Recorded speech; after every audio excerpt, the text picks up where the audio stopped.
अब हर वक्त तो अवेलेबल नहीं होती ना, ये क्लास भी अवेलेबल नहीं होती हर वक्त। 10 बजे दूसरी क्लास है।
अच्छा, लेक्चर 5 कंप्लीट हो गया था हमारा।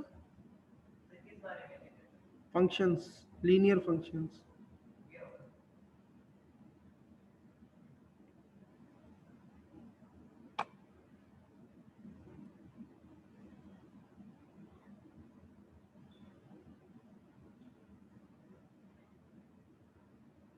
नहीं, मेरा ख्याल है लेक्चर 5 स्टार्ट हुआ था।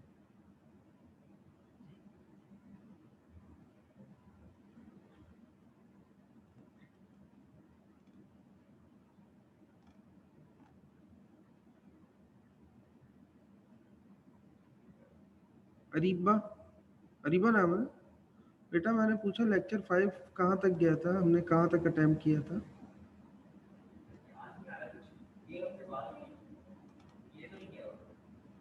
ये सब तो मैंने कराया था, यहाँ तक तो मुझे याद आ रहा है।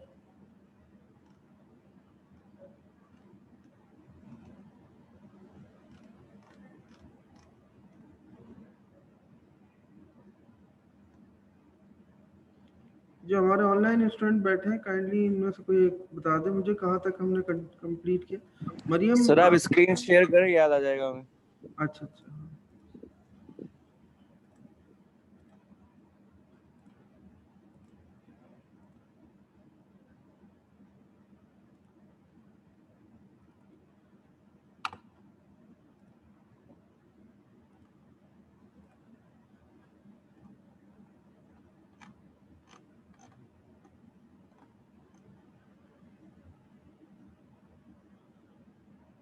ये फाइंडिंग द वर्टेक्स, बेटा मैंने ये तो मुझे याद है कि मैंने ये वाला टॉपिक तो करवाया था।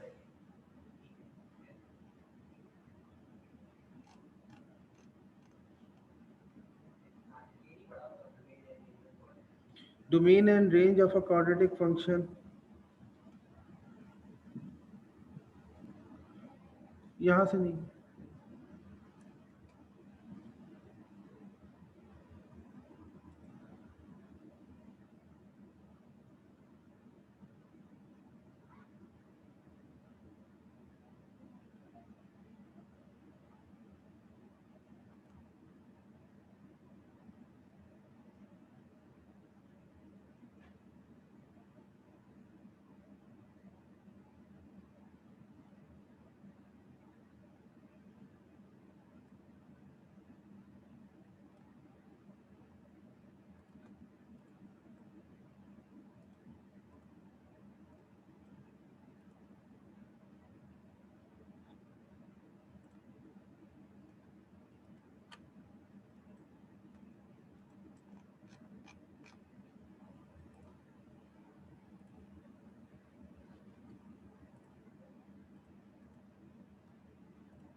Okay, class,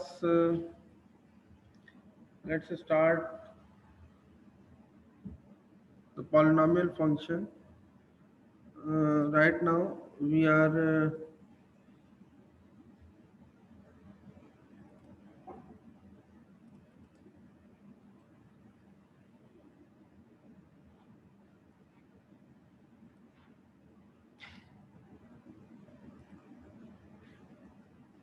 chapter name is polynomials and rational functions.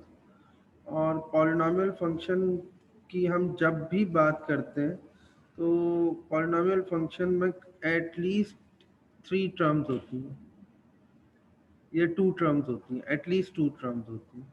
देखिए, अगर मैं ये कहता हूँ ना y is equal to 5x plus B या 7, let suppose, so this is a linear function. लेकिन अगर मैं कहता हूँ y is equal to 5x square plus 6x plus 3, let suppose, तो this is a quadratic function, 2 terms पे base कर रहा है। इसी तरह मैं कहता हूँ 3x³ plus 4x square plus 7x plus 9, let suppose, so this is a polynomial expression, polynomial function। अब जैसे यहाँ पर ये polynomial function है, इसका मतलब यह है कि इससे कोई ग्राफ स्केच हो रहा होगा, कोई भी ग्राफ स्केच हो रहा होगा। कैसा ग्राफ स्केच हो रहा होगा वी डोंट नो, लेकिन मान लें थोड़ी देर के लिए कि इस तरह का ग्राफ है, लेट सपोज। तो इसकी डिग्री ऑफ पॉलिनॉमियल चूंकि 3 है, तो हम कह सकते हैं कि इसके 3 डिफरेंट रूट्स होंगे, 1 2 3। ये रियल रूट्स अगर एग्जिस्ट कर रहे हैं तो we need to calculate the roots of this polynomial function. इसके लिए हम कुछ टेक्निक्स यूज़ करते हैं। कभी हम रिमाइंडर एंड फैक्टर थ्योरम की टेक्निक यूज़ करेंगे, ठीक है, कभी रिमाइंडर एंड फैक्टर थ्योरम की टेक्निक यूज़ करेंगे, कभी आप सिंथेटिक डिवीजन यूज़ करेंगे, कभी आप कोई और सी टेक्निक यूज़ करेंगे। तो ये टेक्निक्स यूज़ की जाती हैं पॉलिनॉमियल फंक्शन को सॉल्व करने के लिए। अब यहाँ हम जो पढ़ रहे थे ना, वो पढ़ रहे थे पैराबोला। पैराबोला क्या चीज़ है? पैराबोला बेसिकली एक ट्रेजेक्ट्री होती है जो कि इस तरह की हो सकती है या इस तरह की हो सकती है। अब जब आप ये ट्रेजेक्ट्री ड्रॉ करते हैं तो गौर से देखिएगा, एक लाइन होती है जिसको वर्टिकल लाइन, अगर मैं इस तरह से ड्रॉ करूं तो ये लाइन ऑफ सिमेट्री होती है जो इक्वल टू पार्ट्स में डिवाइड करती है। इसी तरीके से ये इसकी वर्टेक्स पॉइंट होता है। इसी तरीके से ये सब हमने डिस्कस कर लिया था, और हमने क्या ये भी देख लिया था कि किस तरह से वर्टेक्स कैलकुलेट की जाती है, ठीक है। तो अब यहाँ ये कह रहा है कि domain and range of a quadratic function, suppose कीजिए ये फंक्शन है, this is the general form of the quadratic equation with a positive value is f of x is greater than equal to f of minus b upon 2a। अगर minus b upon 2a से greater है कोई value, ठीक है, या f of minus b upon 2a से infinity, यानी infinity का मतलब पॉजिटिव इन्फिनिटी तक सारी की सारी वैल्यूज जो है वो हम डोमेन में ले सकते हैं। The range of a quadratic function written in general form with a negative value, negative a value. ये समझिएगा क्या कह रहा है। देखिए,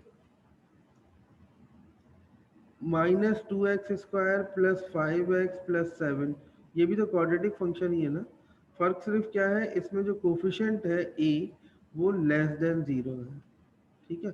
और अगर पॉजिटिव लिखता हूँ तो फॉर एग्जांपल जैसे ये है, तो इसमें a जो है वो ग्रेटर देन 0 है।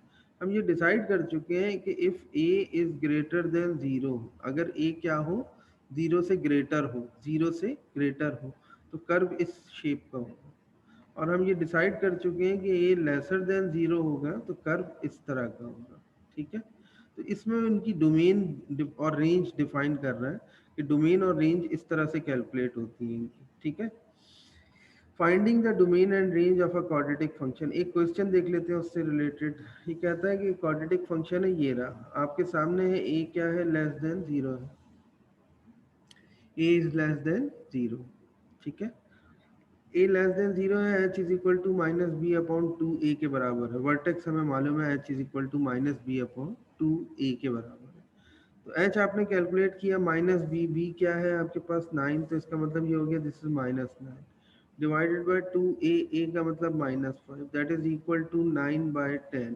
ठीक है, 9/10 इसका h वैल्यू आ गई। अब आपको k वैल्यू कैलकुलेट करनी है, तो आपने क्या कहा, f of 9/10 is equal to, इसके अंदर रख देते हैं, तो वो क्या है, -5x स्क्वायर। x का मतलब क्या है, एक तरह से हम h प्लग कर रहे हैं, 9/10 का स्क्वायर, ठीक है, प्लस ऑफ 9, x का मतलब 9/10 माइनस ऑफ 1। तो जब हम ये कैलकुलेट करेंगे तो ये कितनी वैल्यू आ जाएगी आपके पास, 61। जी बेटा, देखिए वर्टेक्स की वैल्यू निकल के, हमने ये कहा कि वर्टेक्स क्या है, ये नहीं ना वर्टेक्स, सपोज, तो इसमें ये जो पॉइंट आया है एच किस जगह है, एक्स और वाई की जगह एच और के होता है ना, तो हमारे पास एक्स आ गया, एक तरह से एच वर्टेक्स का एक पॉइंट आ गया, एक कोऑर्डिनेट आ गया हमारे पास। सर उस एच तो आ गया ना ऊपर, एच का फॉर्मूला, अभी के की वैल्यू नहीं पाया कैलकुलेट की, अभी हमने फंक्शन की मैक्सिमम वैल्यू कैलकुलेट की है, वो क्या है, 61/20। अब हम बताएंगे कि ये 61/20 क्या चीज है, ये के है। ठीक है, इस यहाँ से हम बताएंगे ना, 5 ऑफ एक्स स्क्वायर समथिंग, ये पूरी जो चीज है, तो फिर हम अब के की वैल्यू बताएंगे, तो दैट इज इक्वल टू 61/20। तो रेंज की वैल्यू क्या आ रही है आपके पास, लेस देन इक्वल टू 61/20, क्योंकि देखिए कर्व इस तरह का होगा ना। अब यहाँ एच तो आपको पता चल गया कितना आ रहा है, 9/10, के आपको पता चल गया कितना आ रहा है, 61/20। सर जी बेटा, तो वर्टेक्स तो हम ग्राफ से भी निकाल सकते हैं। एग्जैक्टली निकाल सकते हैं, लेकिन हमें यहाँ ग्राफिकल सोल्यूशन नहीं करना था। सवाल इनका ओके ये है कि ये क्वाड्रेटिक कर्व दिया हुआ है, आपने वर्टेक्स जो निकाली है वो इस फॉर्मूले से कैलकुलेट कर ली है। मैं ये कहता हूँ हाँ, इस फॉर्मूले से कैलकुलेट कर ली है, इसके कई मल्टीपल टेक्निक्स हो सकती हैं क्या कैलकुलेट करने की,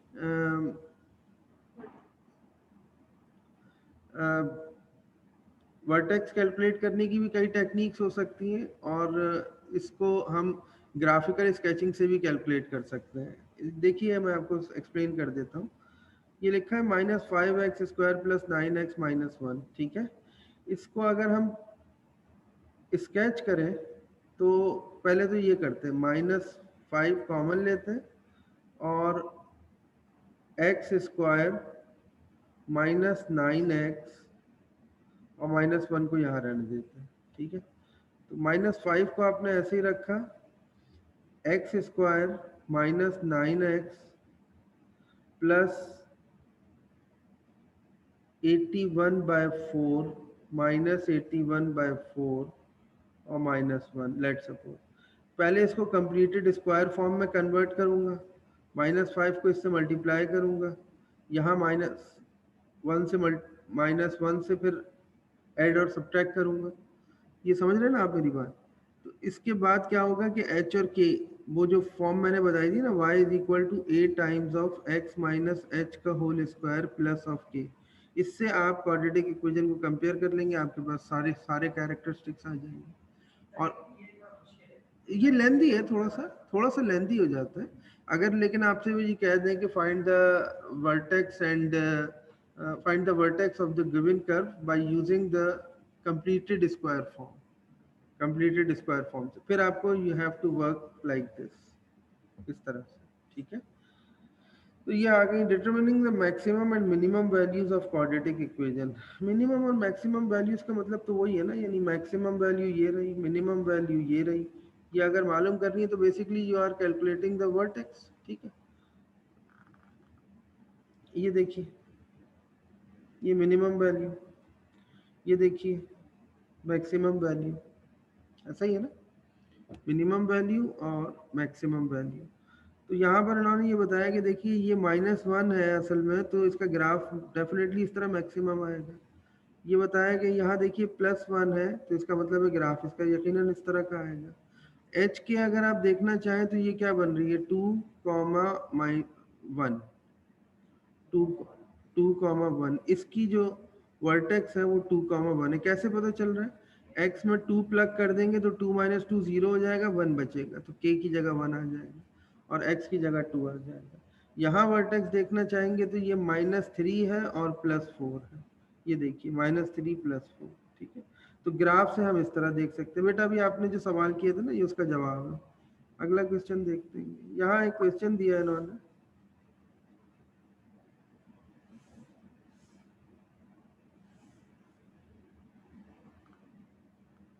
a backyard farmer wants to enclose a rectangular space for a new garden within her fenced backyard. Backyard में गार्डन लाइक दिस इस तरह बनाना चाहता है, बनाना चाहती है। She has purchase 80 feet of wire fencing to enclose 3 side. 80 feet का wire लिया और उसको इस तरह से टाई कर दिया, ठीक है। तो to enclose the 3 side and she will use a section of the backyard fence as the 4th side। ये पूरा बैकयार्ड है, ये पूरा बैकयार्ड है। उसकी ये वाली साइड जो है वो ऑटोमेटिकली कवर हो गई। ये 3 ही करेगी ना, चौथी तो उससे, हाँ, तो 3 साइड्स में इस्तेमाल हो गया ना ये। बेटा ये तो पूरा बैकयार्ड की वॉल थी ना एक तरह से, तो उसने एक वायर जो लिया तो वो वायर से 3 साइड्स उसने टाई कर दी, यही तो लिखा है ना उसने। 80 feet of wire fencing to enclose 3 sides and she will use a section of the backyard fence as 4th side। SIM clear तो लिखा हुआ है, ठीक है। Find a formula for the area enclose by the fence. ये fence से जो area enclose हो रहा है वो बताइए। तो एरिया आपको मालूम है किस तरह निकलता है, लेंथ इनटू विड्थ करके, ठीक है। अब यहाँ ये कहता है कि formula for if the sides of fencing perpendicular to the existing fence when length L. अब आपने ये कहा कि length plus width plus length किसके बराबर है, 80 के बराबर है। तो विड्थ की वैल्यू कितनी आ गई, 80 माइनस 2L आ गई, ठीक है। 80 माइनस 2 है, तो area is equal to length into width. Length क्या है, L है, विड्थ क्या है, 80 माइनस 2L है, ऐसा ही है ना। इसको जब आप सिंप्लीफाई करेंगे तो 80L minus of 2L square, ये फॉर्मूला बनेगा, ठीक है। यही इन्होंने यही बात की थी, ठीक है। अच्छा, अब वो कहता है कि area of length, area is a function of length. Area किसका फंक्शन बन गया, लेंथ का। बेसिकली वो लेंथ ऑफ वायर पे तो बेस कर रहा है ना, इसलिए हम कहते हैं कि right now area is a function of length. Area length का फंक्शन है, ठीक है। The quadratic has a negative leading coefficient. ये कोफिशिएंट क्या आ रहा है, नेगेटिव है, और ये जो फंक्शन है वो कौन सा है, क्वाड्रेटिक है। तो नेगेटिव फंक्शन का मतलब एरिया मिनिमम होगा, मैक्सिमाइज हो रहा होगा, मैक्सिमम यानी इस फॉर्म में होगा, ठीक है, इस फॉर्म में। इसका क्वाड्रेटिक अगर मैं डिफाइन करूंगा तो एरिया इस फॉर्म में होगा, ओपन डाउनवर्ड होगा and the vertex will be the maximum value of the area. In finding the vertex we must be careful because the equation is not written in standard polynomial form. हमें vertex मालूम करते हैं बहुत careful रहना होगा, we must be very careful because area जो है ना उस तरह से नहीं है जिस तरह होता है ना 2L स्क्वायर, ये होता है -2L स्क्वायर प्लस अगर यहाँ पर कोई टर्म L के साथ होती, मिसाल के तौर पे 5L, ठीक है, और प्लस सॉरी 8L है प्लस ऑफ समथिंग कोई वैल्यू होती। तो अब हम ये कहते हैं कि यहाँ पर H वर्टेक्स की वैल्यू क्या आती है, -b/2a करके आती है। तो -b क्या है, -2, तो ये +2 हो जाएगा, ठीक है, डिवाइडेड बाय 2a। ए नहीं, +2 नहीं होगा, -b का मतलब होगा -80, ठीक है, ये होगा। और 2a का मतलब होगा 2 इंटू -2, तो दैट इज 4। तो 80/4 420 h आ गया। k की वैल्यू आप कैलकुलेट करनी है तो a ऑफ 20 के ऊपर k बनेगा। a ऑफ 20 में k क्यों बनता है ये समझ लें। एरिया बराबर था -2L square plus of 80L के, ठीक है। तो अब ये तो अगर फर्ज करें हमने इसको 0 रखा, एक्स इंटरसेप्ट को एक तरह से, तो नहीं 0 नहीं रखेंगे, जो हमारे पास h की वैल्यू आई होगी ना उस h की जगह A20 को प्लग कर देंगे। A ऑफ 20 जो है वो k प्रोवाइड कर रहा है, तो 80 इंटू 20 माइनस ऑफ 22 का स्क्वायर इंटू 2 दैट इज 800। तो ये हमारे पास इसका आंसर आ गया। सर ये जो के है इसका कोई फॉर्मूला नहीं लिखा हुआ डायरेक्टली। आई मीन टू से कि जैसे h is equals to minus b over 2 है तो k का कोई फॉर्मूला नहीं लिया है directly, like values plug in हुई हैं सिर्फ। आपका सवाल मैं सुन नहीं पाया, दोबारा से एक दफा पूछिएगा। सर आई एम सेइंग कि h is equals to minus b over 2 है जी तो हाँ, k का फॉर्मूला कहाँ है? देखिए जब h कैलकुलेट हो जाता है ना, ये जैसे आपने जी h कैलकुलेट कर लिया, तो अब उसके बाद area is a function of length है ना हमारे पास। यस अच्छा, area is a function of length is equal to k equal होगा। क्यों के इक्वल होगा? क्योंकि हम h तो कैलकुलेट कर चुके हैं, यस एच तो कैलकुलेट कर चुके, जो रिमेनिंग टर्म होगी वो असल में हमारे पास कौन सी होगी? वो के की टर्म होगी ना। यानी आप इसको यूं समझें कि हमने जब ये कैलकुलेट किया था ना, तो कंप्लीटेड स्क्वायर फॉर्म में अगर हम इसको कैलकुलेट करते तो जो वर्टेक्स बनती है ना, देखिए वो होता क्या है, a times of x minus H का whole square plus of plus K ये चीज होती है ना। अच्छा, अब वर्टेक्स का ये यस पॉइंट हमने मालूम कर लिया। लेट सपोज इस वक्त वो क्या आया है आपके पास, 20 आया है, ठीक है। तो 20 तो जो माइनस रिमेनिंग वैल्यू 20 ये पूरा कैंसिल आउट हो जाएगा, बचेगा खाली क्या, ये बचेगा।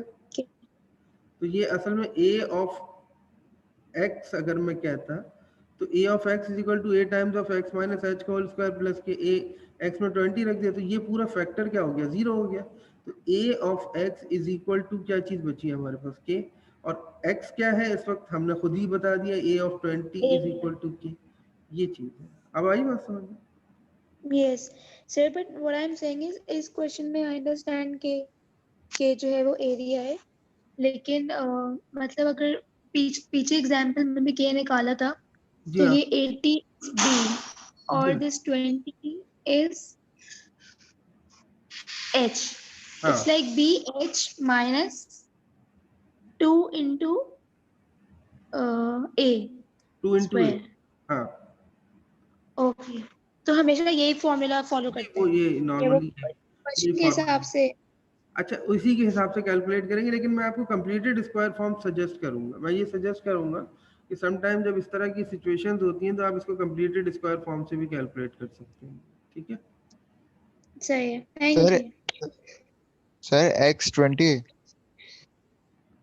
जी जी बोले। X जो है वो 20 था। H20 था, और H जो है वो x कोऑर्डिनेट की जगह होता है। Okay sir.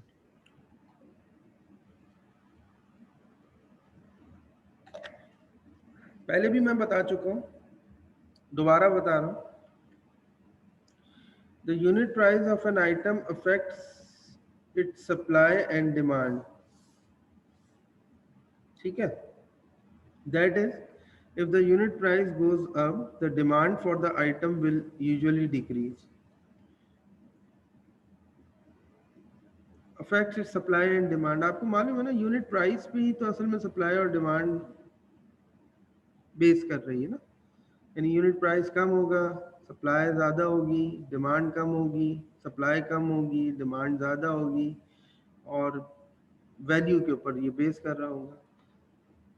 ये कहते हैं, फॉर अ एग्जांपल से समझाते हैं। For a local newspaper currently has 84,000 subscriber, 84,000 subscriber. Quarterly charge कितना है, $30। Market research has suggested that if the owners raise the price to 32, 30 से 32 पे ले गया, $2 वैल्यू इंक्रीज कर दी, दे वुड लूज 5,000 सब्सक्राइबर। खरीदना छोड़ देंगे लोग, जाहिर है, ठीक है। डिमांड कम हो गई उसकी, कम लोगों ने खरीदना शुरू किया या कुछ लोगों ने छोड़ दिया बाहर। Assuming that subscriptions are linearly related to the price, हमने assume कर लिया कि ये जो डिमांड है ना, क्वार्टरली सब्सक्रिप्शन है, ठीक है, वो रिलेट कर रही है, assuming that the subscription are linearly related to the price, price से रिलेटेड है।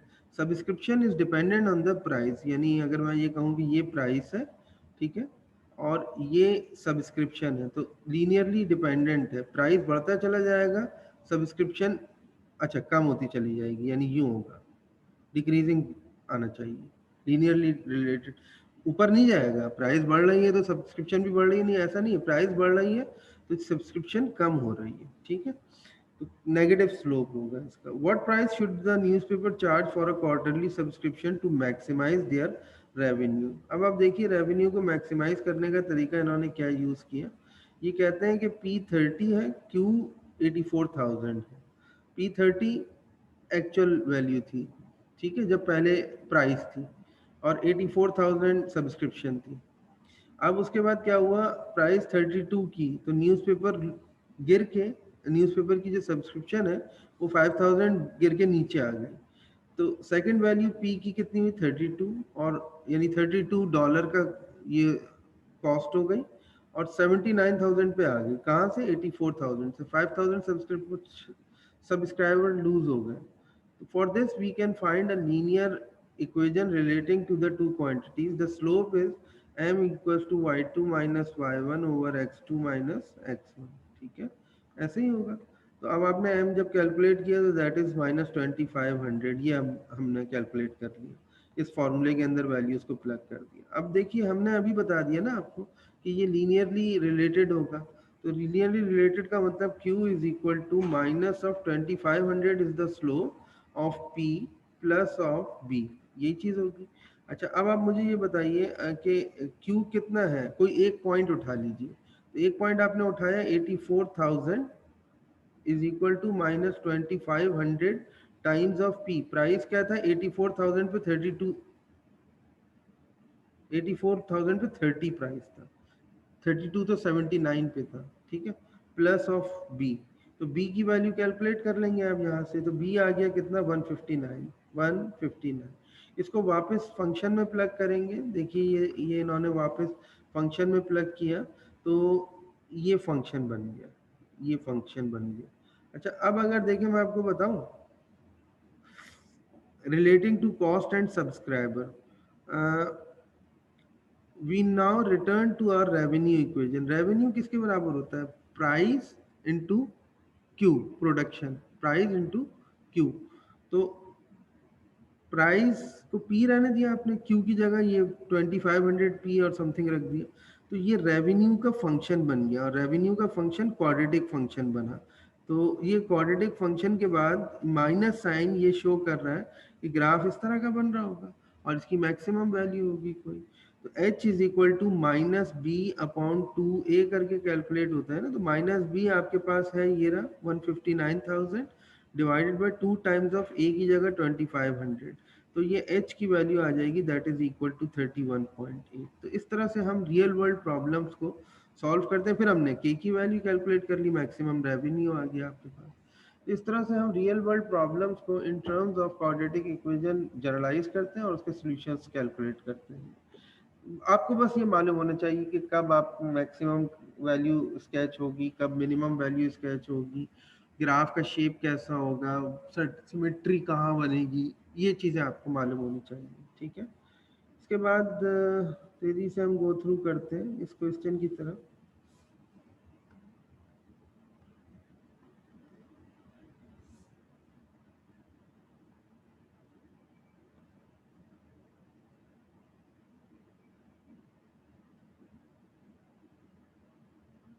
यार अब इसमें मैं क्या अटेम्प्ट करूँ, ये तो बहुत ही सिंपल सा क्वेश्चन है। Find the y and x intercept of the quadratic function. y is equal to something, ये 3x square plus 5x minus 2। तो x इंटरसेप्ट के लिए y को 0 रख दो, y इंटरसेप्ट के लिए x को 0 रख दो, और ये रख के दोनों कैलकुलेट कर लो, आंसर आ जाएगा, ठीक है। इसमें ऐसी कोई चीज़ नहीं। Finding the x intercept of the parabola.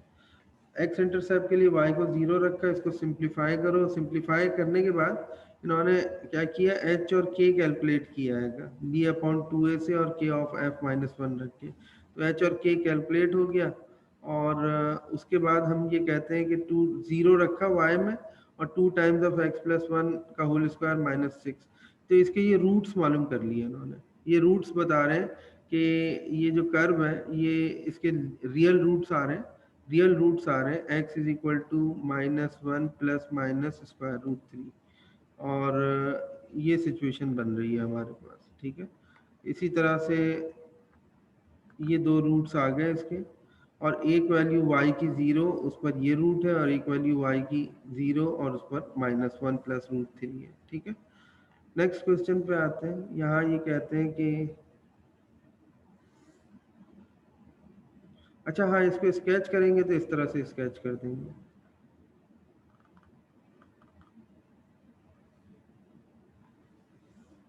ये क्वेश्चन मैं चाहता हूँ आप अटेम्प्ट करें।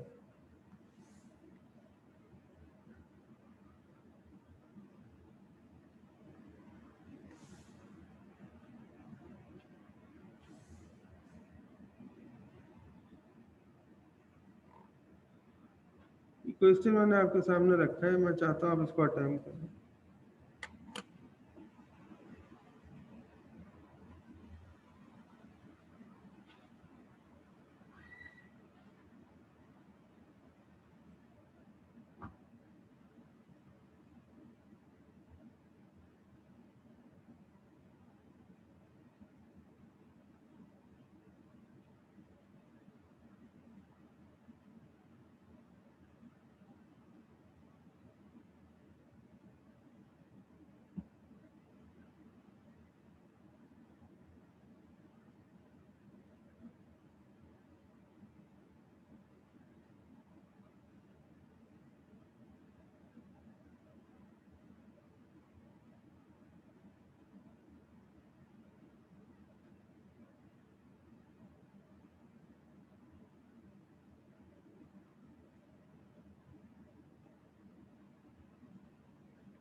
ये समझ लें कि आपने बॉल को अपवर्ड थ्रो किया, वो एक सर्टेन हाइट को अचीव करेगी, फिर वो वापस आना शुरू होगी।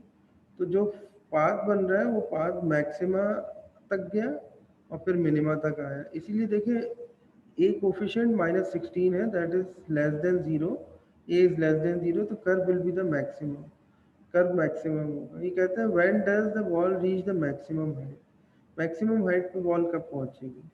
मैक्सिमम हाइट पर बॉल पहुंचने के लिए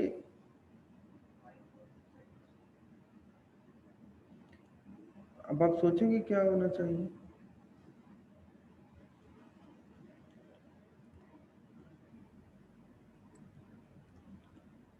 एक आंसर आया है मेरे पास एहसन कमाल का, 5/2, 140 और 5.45।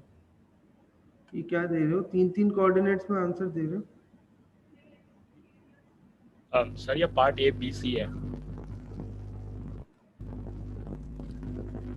2.5 h बाय -b/2a के बराबर है मैक्सिमम हाइट। सही है, तो 80/32, 5/2 that is 2.5। The ball reach the maximum height. When does the ball reach the maximum height? The maximum height after 2.5 second. ठीक है, अच्छा उसके बाद ये कहते हैं कि नेक्स्ट आपके पास क्या था, ये नेक्स्ट पार्ट समझ लें इसका। What is the maximum height of the ball, ये तो वर्टेक्स का मैक्सिमम जो पॉइंट होगा वो होगा हाइट का। ठीक है, तो maximum height of the ball अगर आप देखें तो वो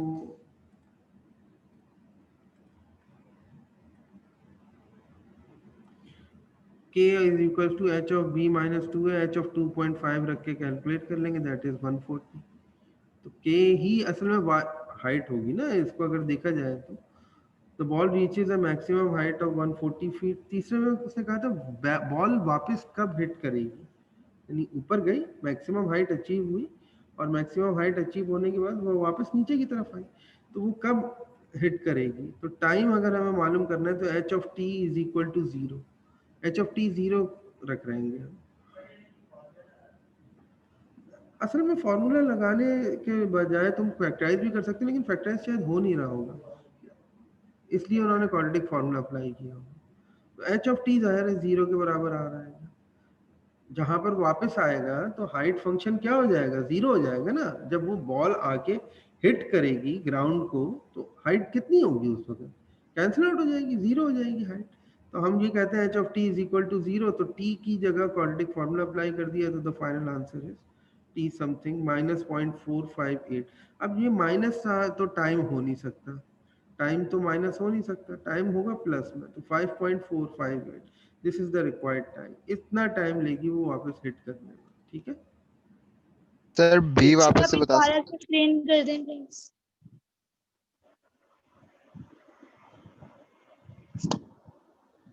ये पावर फंक्शन है, इसको जरा सर देखिए आप दोबारा एक्सप्लेन कर दें कि क्या प्लीज, लिखा बीच हुआ के है। बाद। Power function is a function that can be represented in the form of kx power p। k is a constant and x power p is a exponential function, oh sorry, not exponential function, exponent, p is an exponent and k is the coefficient, k is known as the coefficient। This type of function is also known as the power function। इस तरह के function को हम power function कहते हैं। आगे चलते हैं, ये देखिए ये ग्राफ, काइंडली इसको ऑब्जर्व करें, 1 मिनट का टाइम दे रहा हूं मैं आपको।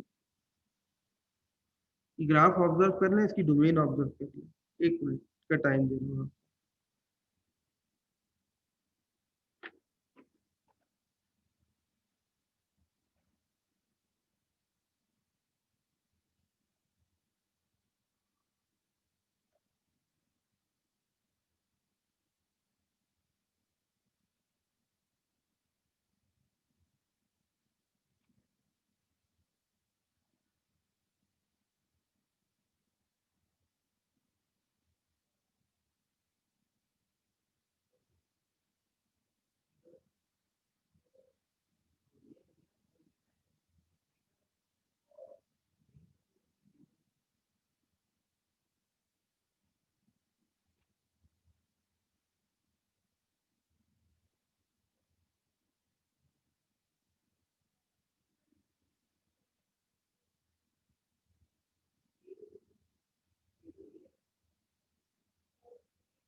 अच्छा जनाब, I am back.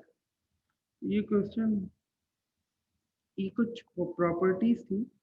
Even power का मतलब ये होता है कि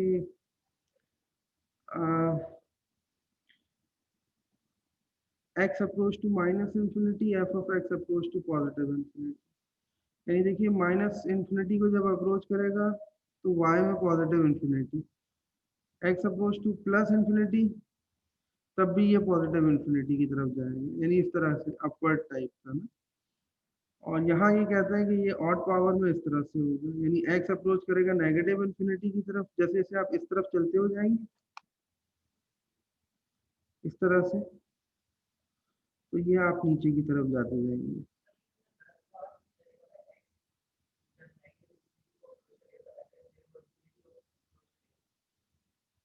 ये माइनस साइन होना चाहिए, x approach to negative infinity, ये उल्टा लिख गए, यहाँ माइनस होगा और जब ये ऊपर की तरफ जाएगा तो ये पॉजिटिव इंफिनिटी की तरफ।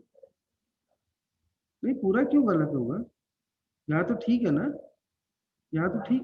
ये देखो नेगेटिव इंफिनिटी की तरफ जब जा रहे हैं आप तो ये ऊपर की तरफ जा रहा है पॉजिटिव इंफिनिटी, इस तरफ जा रहे हैं पॉजिटिव इंफिनिटी की तरफ तब भी पॉजिटिव इंफिनिटी की तरफ जा रहे हैं। यहाँ इन्होंने चेंज कर दिया, बाकी सब वैसा ही है। नहीं नहीं नहीं, ये तो कुछ बस फंक्शन की टाइप दिखा दी है। पॉलिनोमियल फंक्शन तो सर बता तो चुका हूँ इसमें मैं जो है, आपको, जनरलाइज फॉर्म इसकी ये होती है। जनरलाइज फॉर्म इसकी ये होती है ना, A N X N plus A N minus one X N minus one plus something. ठीक है, तो अगर हम डिसेंडिंग ऑर्डर फॉर्म में लिखें तो वो जैसे ये है 2x क्यूब, ये बीच का कोई साइन मिसिंग है, आई थिंक प्लस है या माइनस है, आई डोंट नो। इसी तरह जैसे ये है तो ये क्या बनेगा, minus x cube plus 4x। ठीक है, तो इसी तरह ये क्या बनेगा, 5 टाइम्स ऑफ x प्लस 2, अगर हम इसको y मान लें 5 टाइम्स ऑफ x प्लस 2, तो इसका स्क्वायर अगर कर देते हैं यहाँ पर भी यहाँ पर भी, तो ये बनेगा 5 times of 25 times of x plus 2 और is equal to y square. तो फिर हम कह सकते हैं कि ये पॉलिनोमियल फंक्शन है, तो इस तरह से हम ये कह सकते हैं। ठीक है, लेकिन इनके कोफिशिएंट्स रियल नंबर्स होते हैं, ये like this 6x power 4 minus x cube plus 4x, but H of x is not a polynomial function. अब इसको समझे क्यों, यहाँ ये वाली जो बात है ना, ये बनेगा y square is equal to 25x plus of 50। अब देखिए ये वेरिएबल x है, ये वेरिएबल y है, वो तो नहीं बना ना, पॉलिनोमियल फंक्शन तो एक्सप्रेस होता है वन वेरिएबल में, तो इसलिए तीसरे वाले को वो कहते हैं this is not a polynomial function. ये पॉलि नहीं, वाई इस तरह याद रटो नहीं कि वाई स्क्वायर आ गया, इसकी लॉजिक समझो। लॉजिक ये है कि polynomial function in terms of X express होता है, पी ऑफ एक्स। ये बनेगा क्या, A X cube let suppose plus B X square plus C X plus D, like this. तो वेरिएबल कितने हैं, एक ही है ना, एक्स ही है ना। तो पॉलिनोमियल फंक्शन असल में ये एक्स टर्म में एक्सप्रेस होता है, जबकि मैंने जब इसको सिंप्लीफाई किया तो एक वाई स्क्वायर की टर्म आ गई। ठीक है, और यहाँ बाकी और कोई टर्म नहीं है, बाकी और कोई टर्म नहीं है। वाई अगर ये होता है वाई स्क्वायर प्लस 25y, फिर मान लेते हैं उसको पॉलिनोमियल फंक्शन। लेकिन यहाँ तो असल में y is a function of x बन रहा है, और y की वैल्यू भी दी हुई है, x की वैल्यू भी दी हुई है, इसलिए हम इसको पॉलिनोमियल फंक्शन नहीं मानते। ठीक है ना, नेक्स्ट देखिए, इसमें कुछ चीजें सिर्फ दिखाने वाली हैं जिसमें आप उसको देख के ये अंदाजा कर सकते हैं। वी ऑफन रीअरेंज पॉलिनोमियल, हम अक्सर अरेंज भी करते हैं ना पॉलिनोमियल को, लाइक आपके पास लिखा हुआ है x4 plus x5 plus x cube plus x6 let's suppose, तो या तो असेंडिंग में लिखो या डिसेंडिंग में लिखो, ये रैंडम है इसको। तो हम तो ये कहते हैं कि ये डिग्री है जो maximum power of the variable होती है, और ये लीडिंग कोफिशिएंट। ठीक है, ये दो टर्निंग पॉइंट आ रहे हैं। हाँ हाँ, वो मैं अभी बताता हूँ, फैक्टराइज होगा वो, उसके ऊपर मुख्तलिफ मेथड्स अप्लाई होंगे।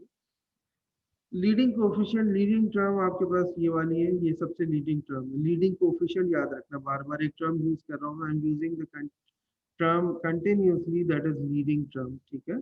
और यहाँ ये कहते हैं कि ये जो लीडिंग टर्म है, अब इसका ग्राफ अगर आप कोई पॉलिनॉमियल फंक्शन का बनाए तो एक टर्निंग पॉइंट ये रहा, जैसे अभी क्वेश्चन किया बिलाल ने, और एक ये रहा टर्निंग पॉइंट।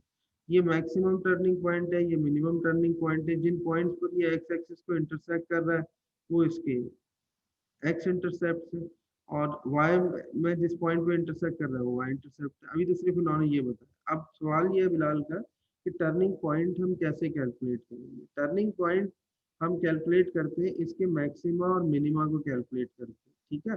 ये एक अलग से मैं बात बता रहा हूँ। यहाँ अगर मैं कोई लाइन ड्रॉ करूँ, ये मैं बिलाल की बात का जवाब दे रहा हूँ। बिलाल ने ये सवाल किया था कि turning point how can we calculate when we draw the line parallel, when we draw the tangent line at this point, तो ये line parallel to the x axis होगी ना अगर टर्निंग पॉइंट के इसके ऊपर है, तो इसका मतलब है एम इसका क्या होगा, 0 के बराबर होगा।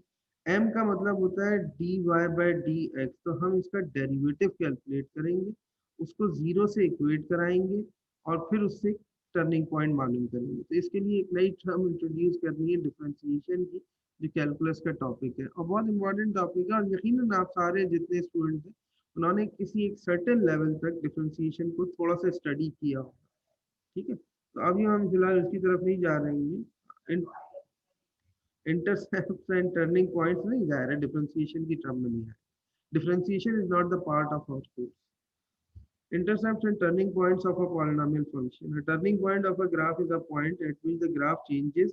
Turning point basically है क्या, जहाँ ग्राफ चेंज करता है, क्या चेंज करता है, डायरेक्शन चेंज करता है। लेकिन है मैक्सिमम से मिनिमम की तरफ जाएगा, या मिनिमम से मैक्सिमम। इसी तरह वो इंक्रीज कर रहा होगा या डिक्रीज कर रहा होगा। The y intercept is the point eight which the function has input value of 0। x 0 होगा तो x अगर 0 है तो y इंटरसेप्ट होगा, y इंटरसेप्ट के साथ x इंटरसेप्ट होगा जहाँ आउटपुट वैल्यू यानी y 0 होगा, ठीक है। आगे चलते हैं।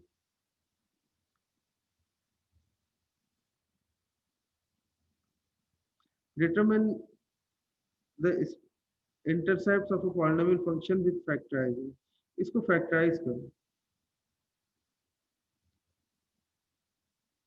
अब ये देखो y इंटरसेप्ट x 0 रखा तुमने, फॉर y x 0 रखा, तो y की वैल्यू एक तरह से क्या आ रही है तुम्हारे पास, y की नहीं, एक xy ले लो,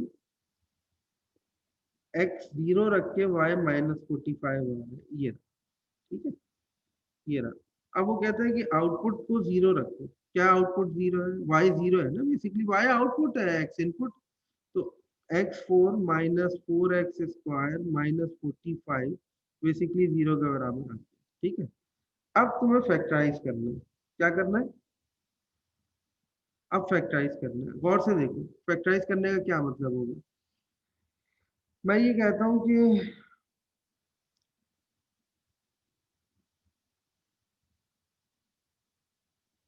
अगर इसमें से x स्क्वायर, हाँ ठीक है, इसको मल्टीप्लाई करो, क्या बन रहा है 45x power 4, 45x power. Breaking the middle term अगर करता हूँ तो 45 तो पहले यहाँ फैक्टर लेता हूँ, क्या बन रहे हैं 3 1 3 5 15 3 5 15 5 1 5, ठीक है। तो 9 और 5 दो फैक्टर बन गए। तो इसको इस तरह से मैं ब्रेक करता हूँ, x4 -9x square plus 5x square -45 is equal to 0।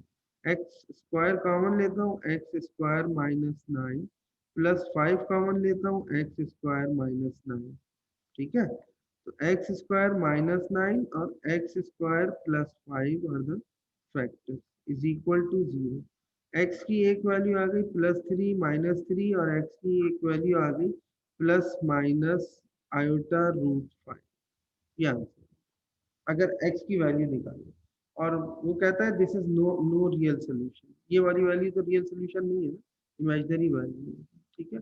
इसका ग्राफ बन गया इस तरह। Intercept and turning points of polynomial, A polynomial of degree n will have a most n x intercept and n minus 1 turning point. जब भी तो polynomial होगा ना, तो पॉलिनोमियल मिसाल के तौर पे x cube plus 5x² plus 7x plus 1 है, तो इसकी मैक्सिमम डिग्री क्या है? 3।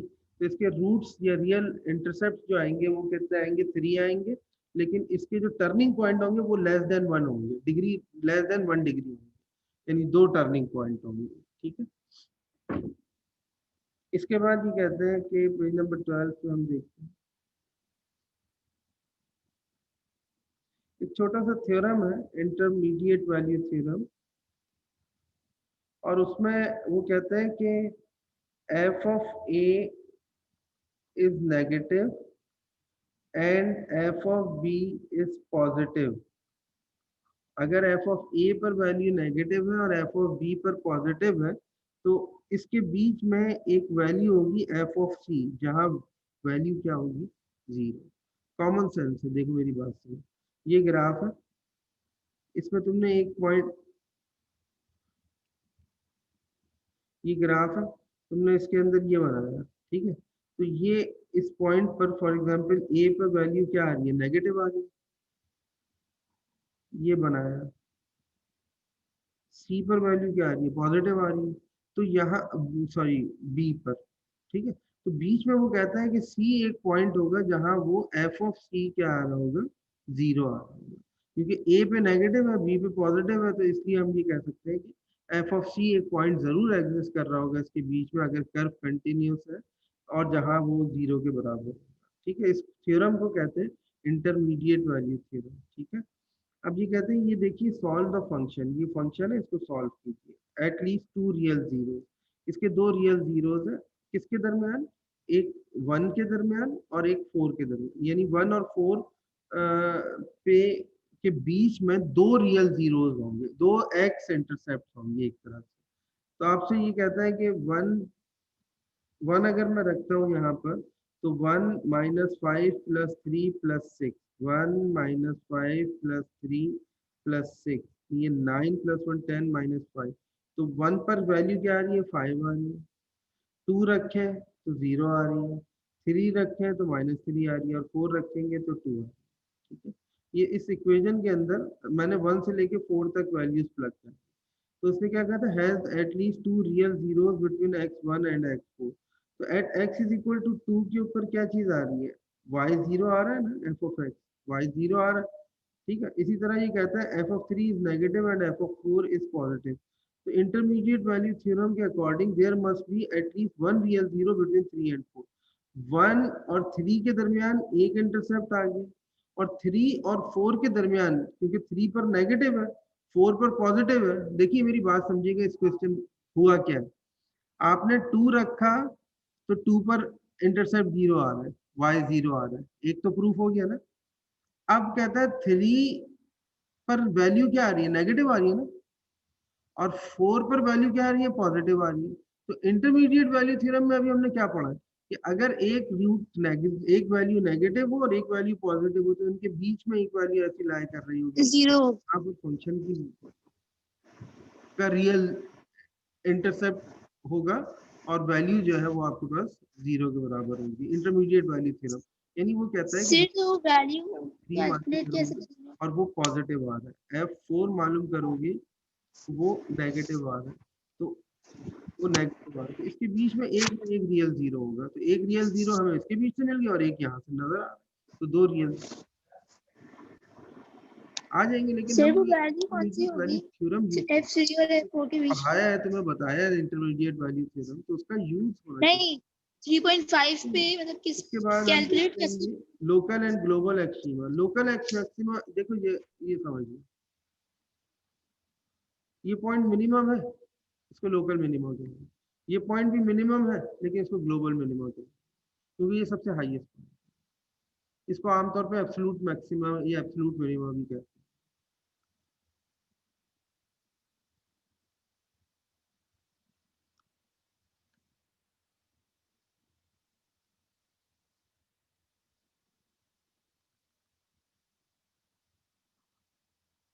Find the intermediate value theorem. Use the For the following exercises, use the intermediate value theorem to confirm the given polynomial has at least one zero within the given interval.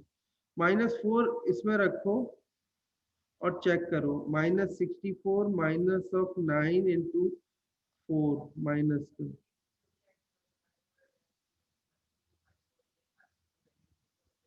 हाँ, पहले ये वाली and point की value तो रखो ना. -64 और +9 4 36.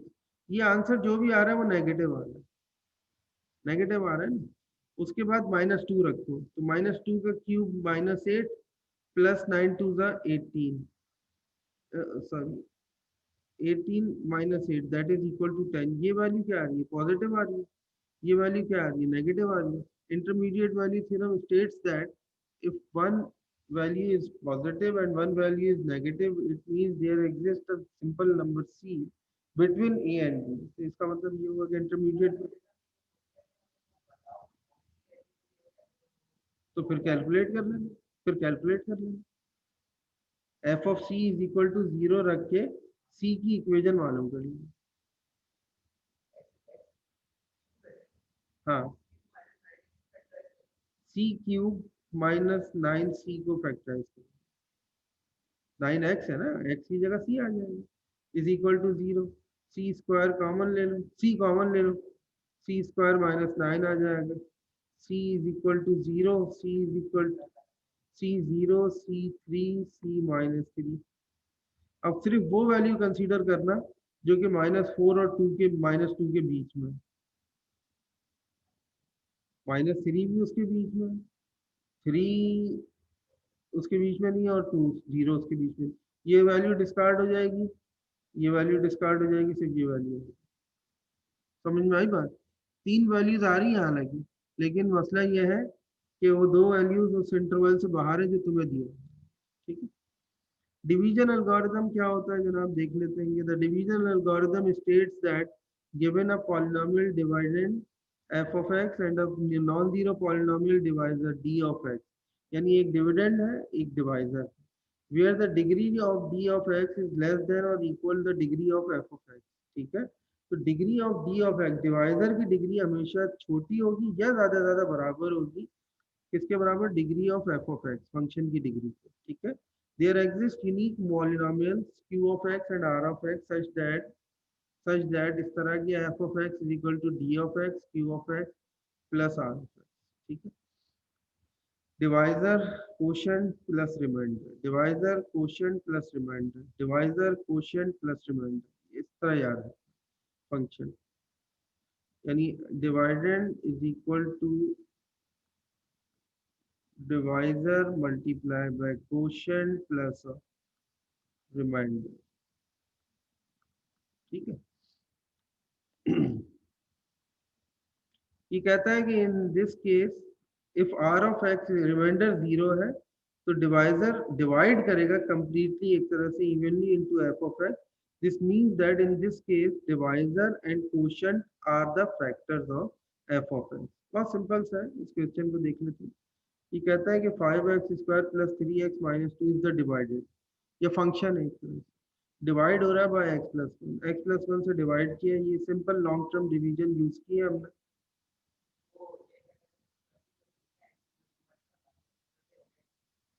वो फैक्टर थ्योरम है जो तुम बता रहे हो ना, वो आगे पढ़ेंगे. यहाँ लॉन्ग टर्म डिवीजन देखनी है हमें. देखो बेटा, एक क्वेश्चन को सॉल्व करने की कई टेक्निक्स होती हैं. यानी अगर क्वाड्रेटिक फंक्शन हो तो मैं उसको 4 तरीके से सॉल्व कर सकता हूँ. Factorization, completing the square, quadratic formula और ग्राफिकल स्केचिंग. ये 4 मेथड्स हैं सिर्फ सॉल्यूशन मालूम करने के. इसके अलावा मैंने एडवांस मेथड तो डिस्कस ही नहीं किए तुमसे. तो हमारे पास जब कोई क्वेश्चन आता है तो उसको हमें हर पॉइंट से देखना पड़ता है. तो फिलहाल हम ये वाली long term division method use कर रहे हैं. x प्लस 1 इसका डिवाइजर है और बाकी ये इसका डिवाइडेंड है. इसको हमने मल्टीप्लाई किया 5x से, तो 5x से मल्टीप्लाई करेंगे तो ये 5x स्क्वायर बनेगा प्लस ऑफ 5x बनेगा. ठीक है. तो ये 5x स्क्वायर कैंसिल आउट हो जाएगा और इसी तरह ये सब्ट्रैक्ट होंगे. तो बहरहाल ये आपके पास डिवीजन आ गई. मिसाल इसको बताने की जरूरत नहीं, आप इजीली अटेम्प्ट कर सकते हैं इसको. ठीक है. Use synthetic division. अच्छा जनाब, अब मैं चाहता हूँ कि आखिरी के 10-15 मिनट रह गए, कोई सवाल जवाब है तो कर ले, तो नेक्स्ट क्लास से हम इसको स्टार्ट करेंगे।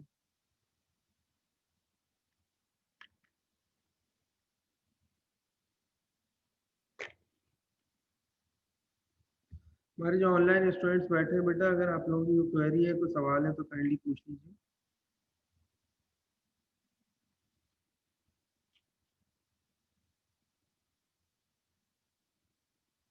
सर आप प्लीज दोबारा एक्सप्लेन कर देंगे कि एच तो निकालना आ गया, बट के कैसे निकालेंगे एच के थ्रू?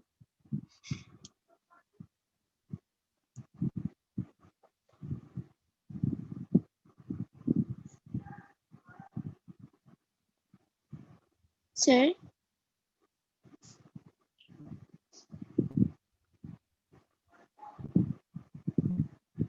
सर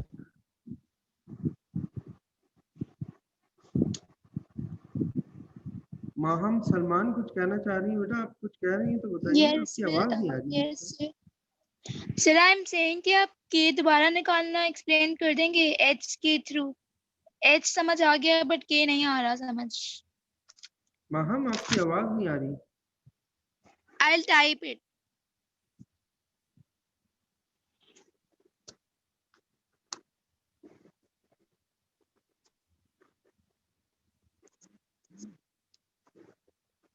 मरियम नदीम है यहाँ पर?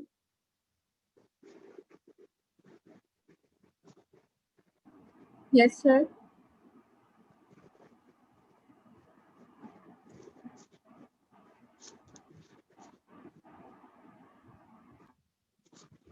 अच्छा, के कैसे कैलकुलेट करते हैं? इन्होंने एक सवाल किया है माहम ने।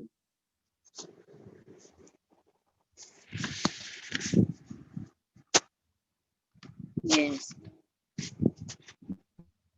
अच्छा, इसको आप मानते हैं कि ये क्वाड्रेटिक इक्वेशन है, ठीक है? अब देखिए, के यस कैलकुलेट करने का सिंपल प्रोसीजर बता रहा हूँ। -5x कंप्लीटेड स्क्वायर करता हूँ, तो ये 25/4 ऐड किया मैंने, -25/4 सब्ट्रैक्ट भी किया, +6, ठीक है? y is equal to x minus 5/2 का होल स्क्वायर। इसका एलसीएम लूंगा तो 24 माइनस 25 दैट इज -1/4। वैल्यू क्या रखूंगा x की कि ये पूरा पूरा फैक्टर 0 हो जाए? x की वैल्यू 5/2 रखनी होगी, जो बेसिकली h है, ठीक है? क्योंकि हमारे पास completed square form a times of x minus h का whole square plus of k होता है। तो h 5/2 अगर रखूंगा तो ये 5/2 माइनस 5/2 कैंसिल आउट हो जाएगा और -1/4 बचेगा। तो ये -1/4 क्या होगा बेसिकली, अगर कंपेयर करें तो ये k होगा ना। कंप्लीटेड स्क्वायर फॉर्म से हम k की वैल्यू कैलकुलेट करें। मानो मुझे क्लियर हो गया तो ठीक है, वरना बताइए मैं और दोबारा एक्सप्लेन कर दूं इसको। सर 25/4 आपकी आपने आवाज अज्यूम नहीं आ किया रही, है। मैं बार बार आपसे ही कह रहा हूँ।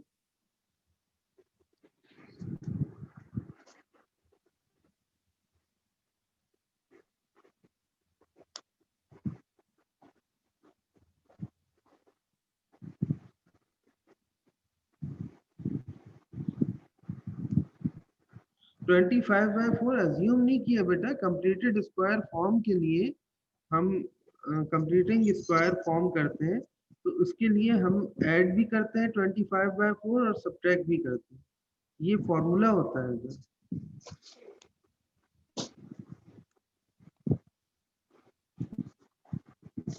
जैन ख्वाजा कह रहे हैं कि a इज इक्वल टू 1। जी, हर क्वेश्चन में कंप्लीटेड स्क्वायर फॉर्म हम करेंगे तो जो लास्ट टर्म है उसका स्क्वायर ऐड भी करते हैं और सब्ट्रैक्ट भी करते हैं। ये कंप्लीटेड स्क्वायर फॉर्म की कंडीशन है। ये जैन ख्वाजा ने कहा a इज इक्वल टू 1। हाँ, a इज इक्वल टू 1 है इसमें, जब कुछ नहीं है तो a इज इक्वल टू 1 है, बिल्कुल ठीक कह रहे हैं। यानी ये देखिए, ये जो जब ये है तो ये 1 है और a ग्रेटर देन 0 है, इसका मतलब ये है कि कर्व इस तरह का, ठीक है?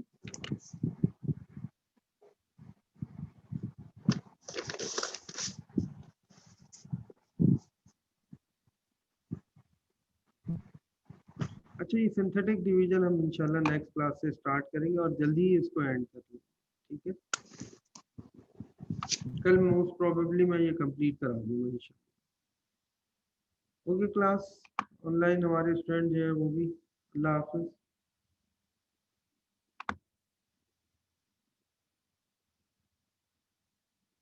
और कोई सवाल है बेटा तो पूछ अल्लाह लें, हाफिज सर। वरना फिर बंद करते हैं इसको। ओके, अल्लाह हाफिज।